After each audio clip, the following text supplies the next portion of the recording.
जय श्री माता जी। श्री माता जी के श्री चरणों पर नतमस्तक होकर प्रणाम करेंगे और बंधन लेंगे।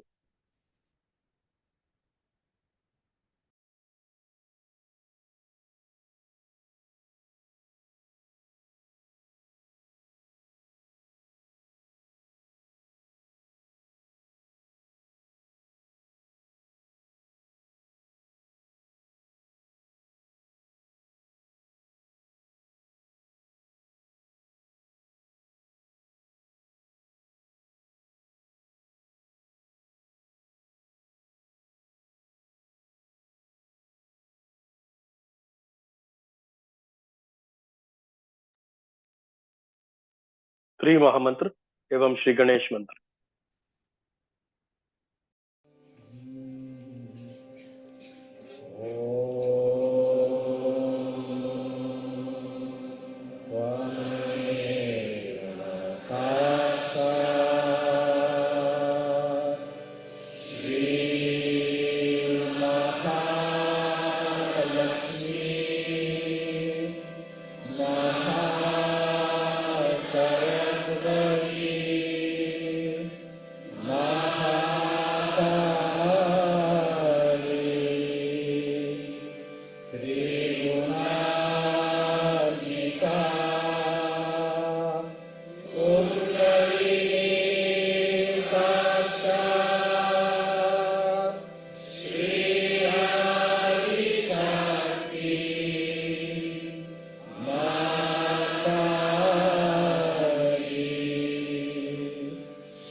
अब हम संतुलन करेंगे। बाएं हाथ श्री माता जी की ओर, दाहिना हाथ धरती माँ पर। श्री माता जी से प्रार्थना करेंगे,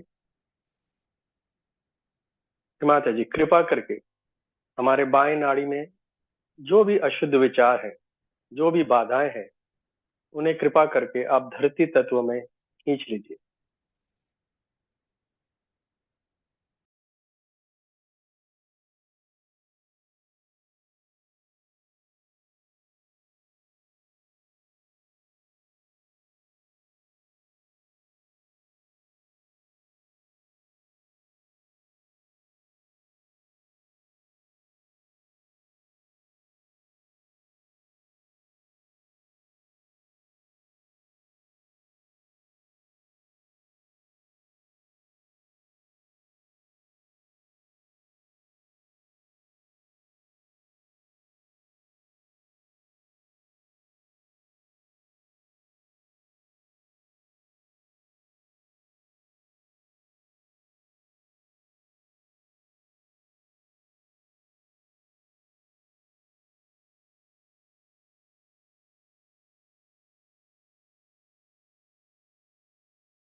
दाहिना हाथ श्री माता जी की ओर, बाएं हाथ आकाश की तरफ। श्री माता जी से प्रार्थना करेंगे, श्री माता जी कृपा करके हमारे दाएं नाड़ी में जो भी अत्यधिक विचार हैं, बाधाएं हैं, उन्हें आप आकाश तत्व में विलीन कर दीजिए।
दोनों हाथ श्री माता जी की ओर,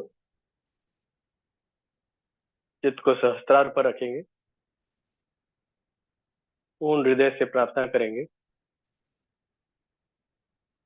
श्री माता जी, कृपा करके हमने निर्विचार समाधि दे।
अब हम श्री माता जी की अमृतवाणी सुनेंगे, उसके पश्चात कुछ समय ध्यान में रहेंगे।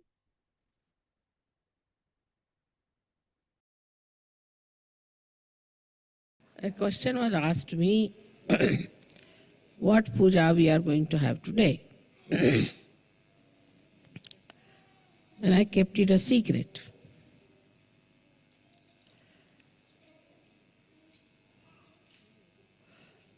Today, we should worship the Paramchaitanya, the all-pervading power of God's love.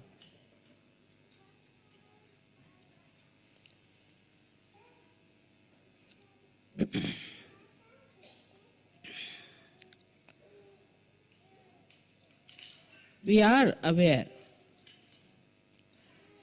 that Paramchaitanya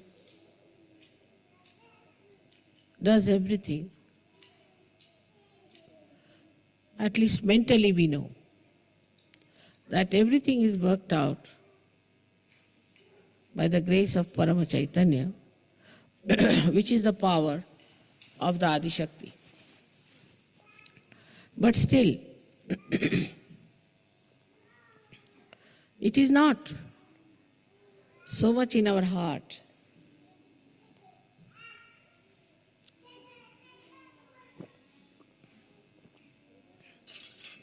So much in our attention.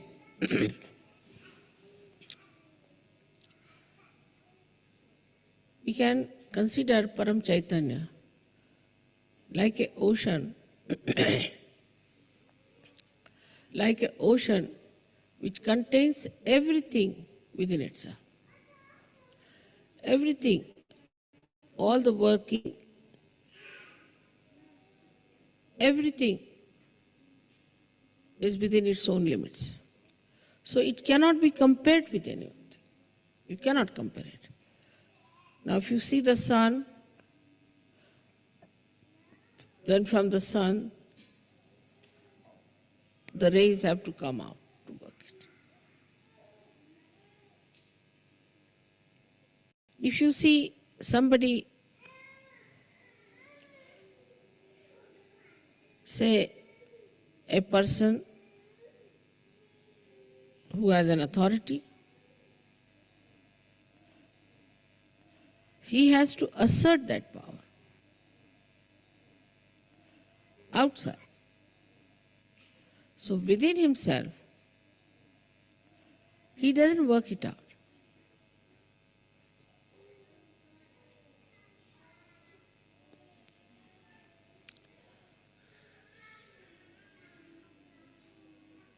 Say, for example, if there's a seed,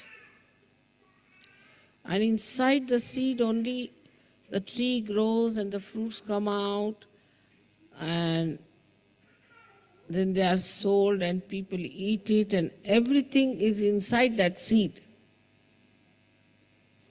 then that is Paramchaitanya. So we are all enveloped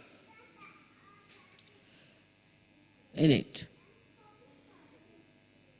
And only the waves that we see, and we are on the waves, so we see it as dislocated, separated.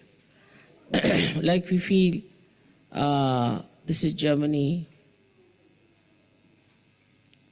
or this is England, this is India. These are just folds of the sari of Paramchaitanya, which look separated, but they are not separated. They are continuous.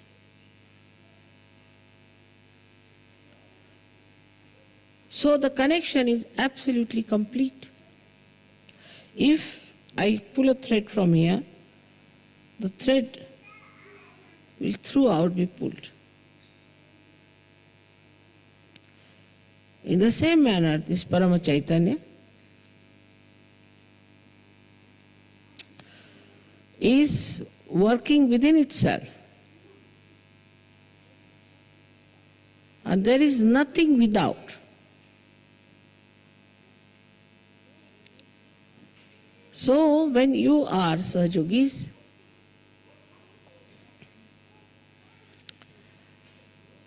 it pays special attention to you.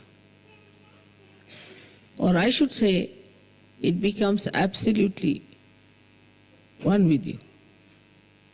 Whatever you desire, whatever you want,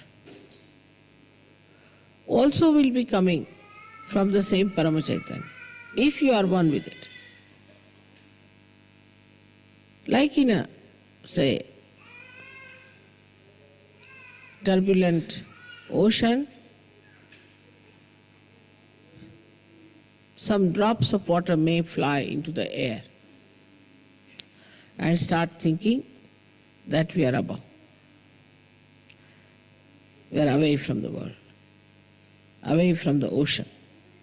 But again they have to fall into the same.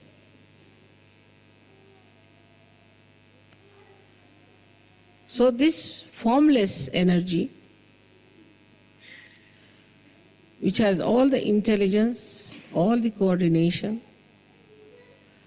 all the organizations, all the computers, all the televisions, all that you can think of communication and of governing, of administration, and above all, it is the love. It is the love of God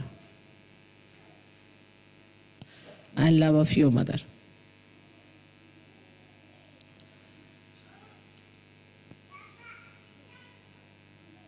So, to be one with this Paramchaitanya, you have to know that you have to become the reality.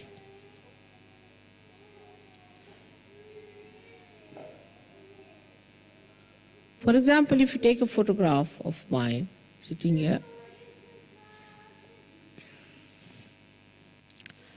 maybe my photograph might give you living vibrations, all right. though it's a photograph.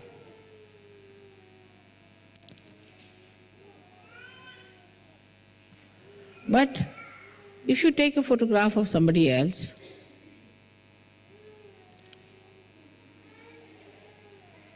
it will not work out Sahaja.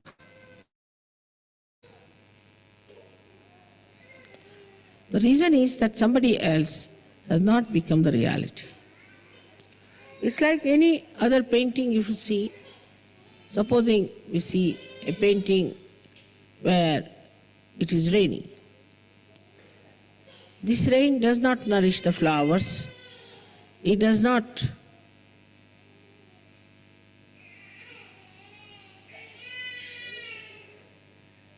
wash the cloth of the people who are there. It is static. So in ignorance,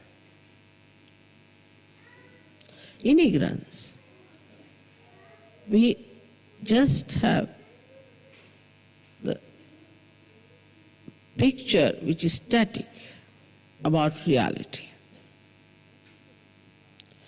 And that is the reason why we think we can work it out, ourselves, everything.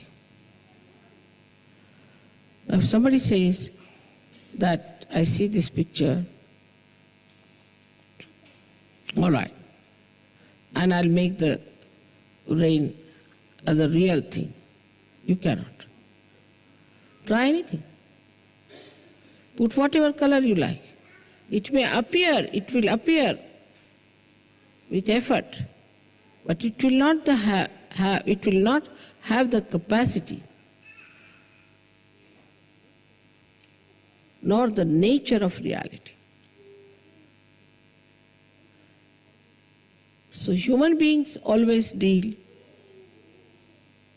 with unreal things, thinking they are doing something great. We can get flowers which are real, of course, we can feel them. We can create plastic flowers, we can create paintings, exactly the same as they are, but we can't produce one flower on our own.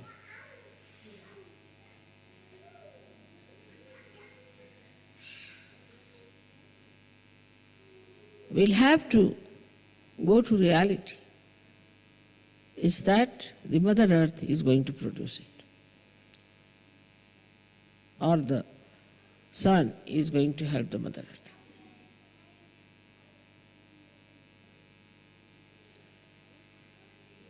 So all of you Sahajogis have to know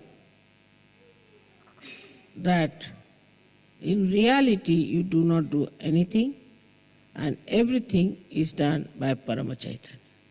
This is the difference between a non-Sahajogi and a Sahajogi. A non-Sahajogi does not know. And even if he knows, this is not the truth in his heart. It's not a part and parcel of his being. But a Sahajogi knows that reality is Paramchaitanya, and it is reality that works out everything. And then this reality is the divine love. We always separate love from action. To us, love means some sort of a mad behavior towards a person.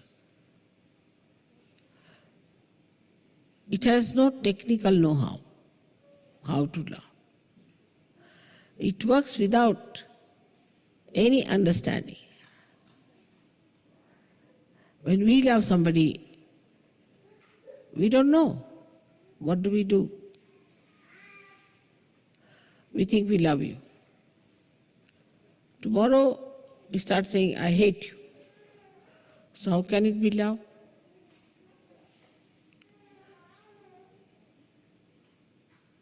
we love our own children, love our own family, love our own friends, which is so unreal. If it was real, it would never have failed. That you cannot definitely say that, all right, today you'll work for your son and be very selfish about your son. But you can't say tomorrow how he will treat you or you will treat him.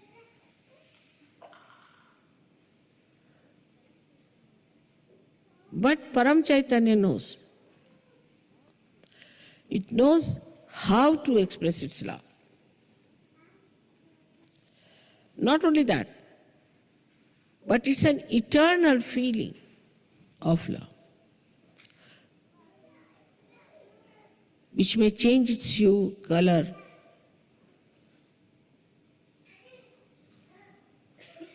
but the concern of that love will be the same. The essence of love is concern. Even if, supposing, somebody does wrong, the concern of the divine would be to correct that person. Concern. Or what we say as hita is the benevolence. So the concern for the benevolence will be all the time there, whether it may appear to be sometimes cruel, might appear to be affectionate, might appear to be overindulgent, whatever it may take a form, like a wave. Whichever way it may look, but actually it's for your benevolence. It works for your benevolence. Not only your benevolence, but the collective benevolence. And it knows very well what is to be done, how it is to be worked out. It does not have to go and learn from anywhere, because the complete knowledge of all this know-how also is within itself. It's such a storage of wisdom, knowledge, and love. So it does not deviate. Once you become a Sahaja, the concern for your benevolence is all the time there. Whether you are punished or not is a different point. Some people might get a job. Some people will not get a job. With some people it will work out this way. With some people it will not work out that way. Then one may say that how is it? This Paramchaitanya is behaving like this. It's all for your correction. It's a big churning. Whatever works out for your correction and is for your benevolence, if you understand this point, then you'll never be disappointed in your life.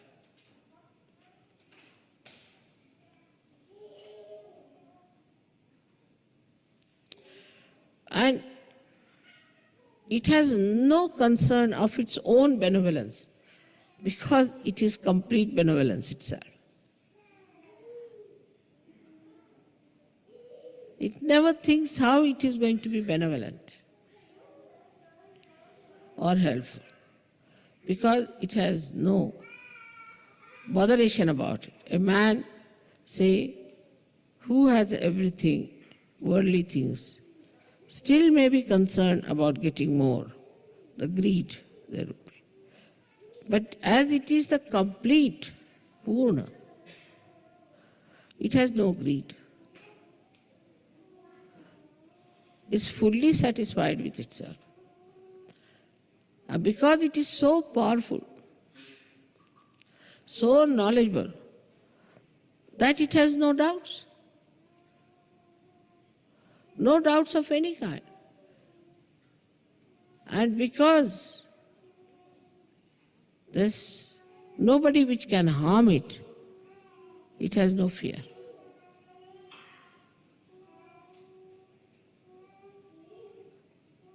And you all have now felt that Paramchaitanya should give you a complete, fearless life, a peaceful life, and a joyous life. Like a child who finds his mother, then he stops crying. No more. Now he's found his mother. In the same way you have found Paramchaitanya and the connection within.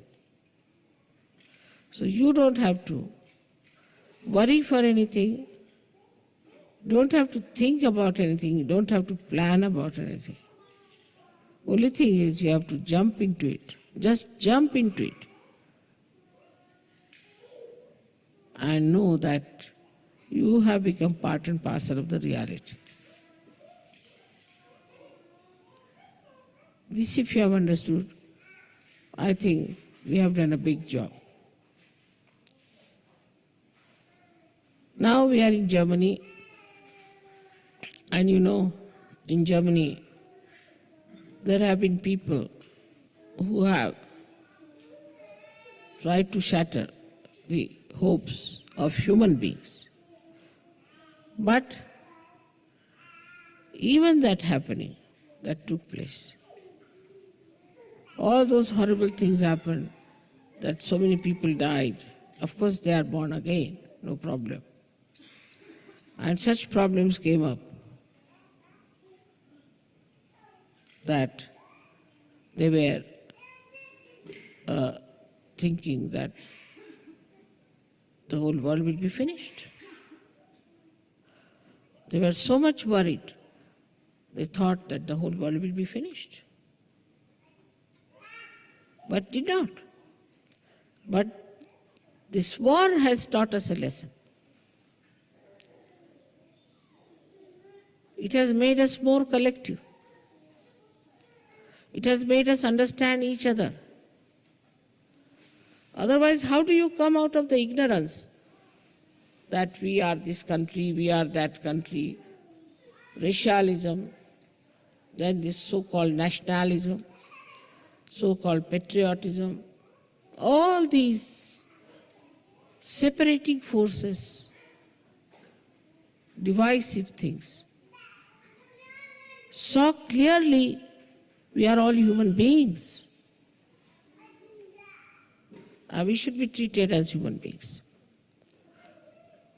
If you see the history, after every war, there has been a speedy movement towards knowledge of oneness of the world. It is something like you have in a spacecraft, that a container is built in, one into another. And the whole thing comes into a speed, some velocity. And then the lower container bursts or explodes. When it explodes, it gives a higher speed to the rest of it. And so the acceleration of the velocity takes place. And that's how one can go into the space. In the same manner, all these horrible things that have happened are explosions which brings you towards knowledge that there's something wrong with us. We are living with something unreal.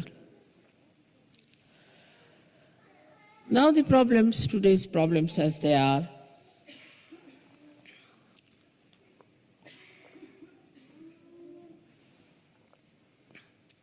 like ecology problem,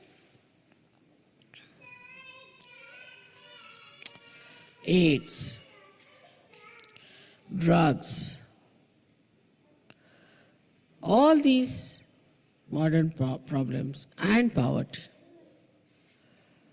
If you see it like a witness, you will see these are quite shocking.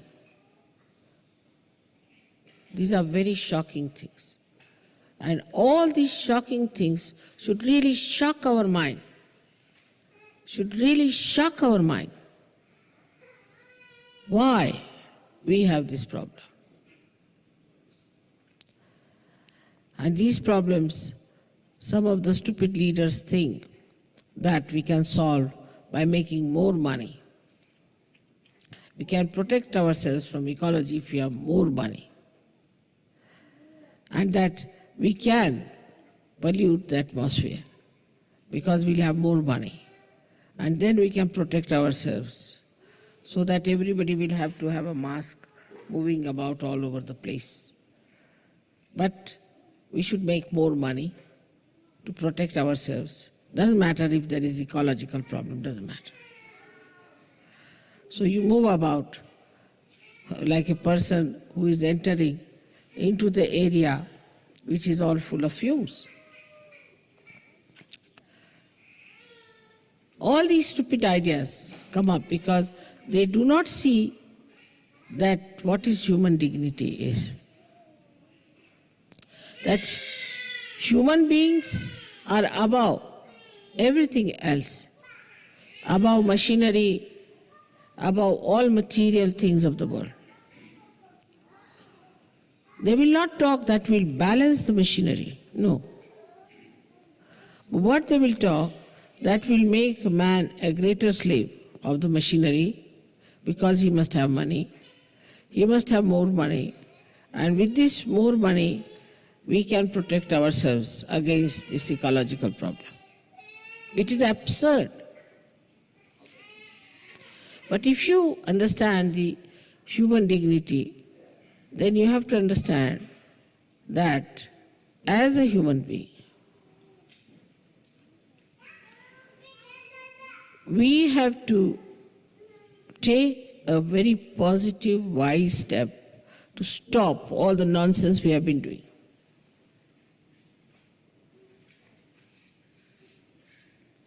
Like now, most of the French shores, the beaches are polluted naturally because they started a funny thing called holiday making on the seashore. So this is the result.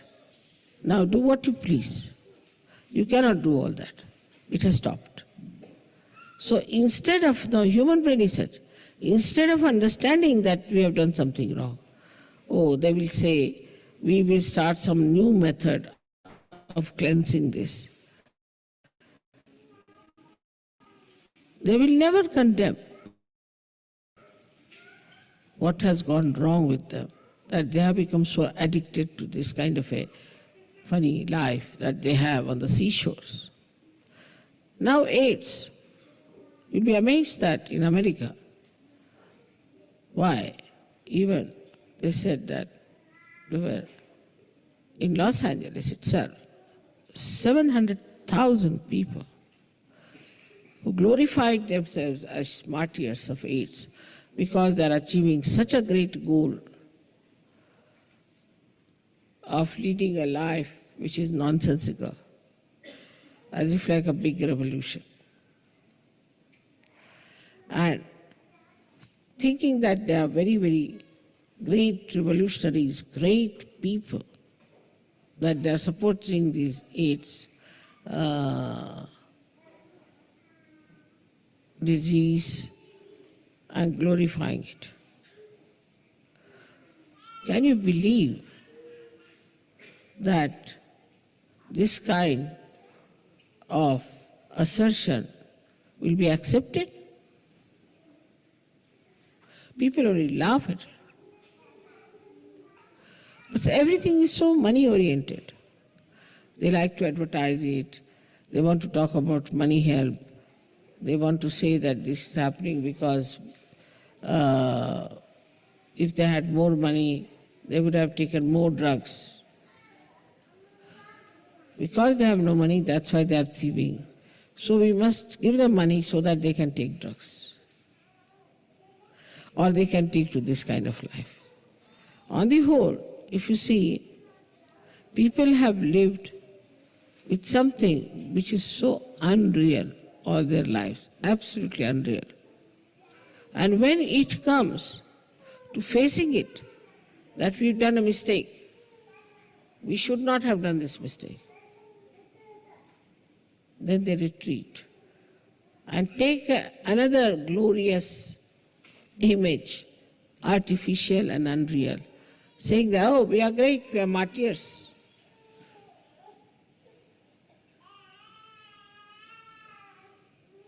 And this is what we call is Kali Yuga, where everything that is ignoble, everything that is to be detested, everything from which we should have protection will become the goal of people to achieve.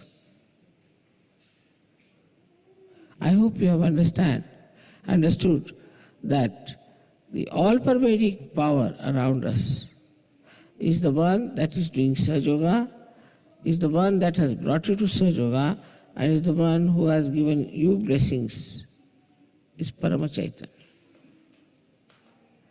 through which it has worked out. So today's prayer should be that we be more and more aware that we are part and parcel of that Paramchaitanya, and that we can feel that. We can use that power. We can work it out. If it is felt today that way, I think a lot of work has been done already, and may God bless you for that.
Now, so when you are doing this puja, please remember that you are worshipping me as Paramchaitanya. And so you have to just think that you are dealing with reality itself.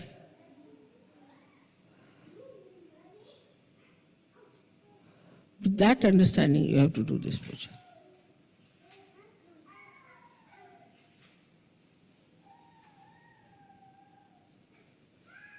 May God bless you.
Thank you Shri Mata ji for your love and blessing. Shri Mata ji के श्री चरणों पर नतमस्तक होकर प्रणाम करेंगे और बंधन लेंगे।